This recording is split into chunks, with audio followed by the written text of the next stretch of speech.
milyon-milyon ng pondo na nakalaan para sa pagpapaayos ay di naman talagang ginagamit doon.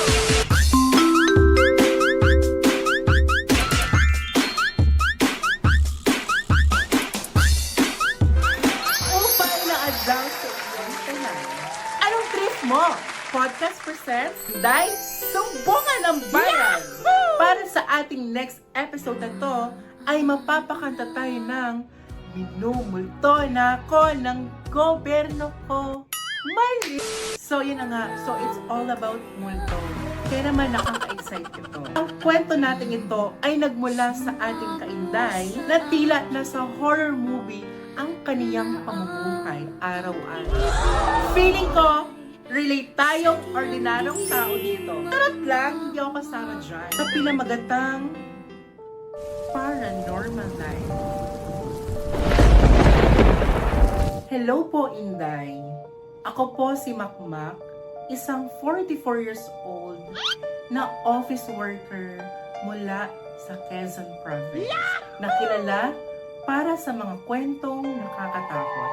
Lalo na kung doon ka lumaki, mas marami ka ring mararanasan na tulad sa buhay ko araw-araw. Kung tutuusin, kaya ko nang palitan si Ed Kaluwag sa dami-daming laman ng experience resume sa pagdating ng kababalaghan. O di palitan mo na ba? Kayo na lang. Gusto mo, lumipat na kami ng team ko dyan, ng OVP. Nagsimula ang lahat ng to nung mahalal ang congressman namin bilang mayor namin, na kung tawagin ay si Mayor Kong.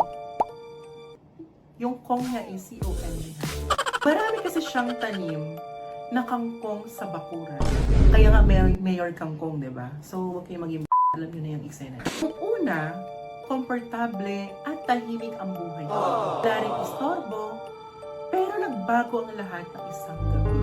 Kakauwi ko lang mula sa mahabang biyahe at naisipan kong magtimpla ng kape bago matulog. Nang bigla akong makarinig ng parang sumigaw sa labas. Kinabahan ako dahil baka may butas sa gulong ng motor ko. Pero pagkalabas ko, ay walang problema yung motor ko. Pero yung tunog, andun pa rin. Kaya bigla ko na lang naalala yung kwento sa akin ng lolo ko. Tungkol sa mga aswang na humingi kapag gutom.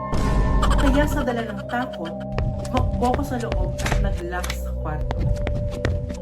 Mula noon, natutulog ako ng bukas ang ilaw. Matapang akong tao, pero pagkatapos kasi noon,